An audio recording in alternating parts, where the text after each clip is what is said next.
રાજકોટમાં ગેસની બોટલ મળવાનો સિલસિલો યથાવત। જેતપુરના ખેતલિયા ટેક્સટાઇલના કારખાનામાંથી કોમર્શિયલ ગેસ સિલિન્ડરના 93 બાટલા મળી આવ્યા। રાજકોટ ગ્રામ્ય પોલીસ અને એસઓજીની સંયુક્ત કાર્યવાહી। કારખાનામાંથી 69 ભરેલા બાટલા અને 24 અલગ અલગ કંપનીના ખાલી ગેસ બાટલ મળી આવી છે। સંગ્રહ કરેલ રાખેલા આ બાટલા જપ્ત કરવામાં આવ્યા છે। બીજી તરફ કારખાનાની સેફટી જોખમાય તે રીતે આ ગેસ સિલિન્ડર મૂકવામાં આવ્યા હતા। જો કે ગેસ સિલિન્ડર આપનાર મહાદેવ ગેસ એજન્સીનું ગોડાઉન પણ પોલીસે સીલ કર્યું। ગેસ એજન્સી અને ટેક્સટાઇલની કંપનીના માલિકો વિરુદ્ધ ગુનો નોંધી અને કાયદેસરની કાર્યવાહી હાથ ધરી। રાજકોટ ગ્રામ્ય પોલીસ અને એસઓજીની સંયુક્ત કાર્યવાહી। કારખાનામાંથી 69 ભરેલા બાટલા અને 24 અલગ અલગ કંપનીના ખાલી ગેસ બાટલ મળી આવી છે।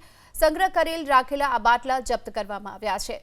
બીજી તરફ કારખાનાની સેફટી જોખમાય તે રીતે આ ગેસ સિલિન્ડર મૂકવામાં આવ્યા હતા। જો કે ગેસ સિલિન્ડર આપનાર મહાદેવ ગેસ એજન્સીનું ગોડાઉન પણ પોલીસે સીલ કર્યું।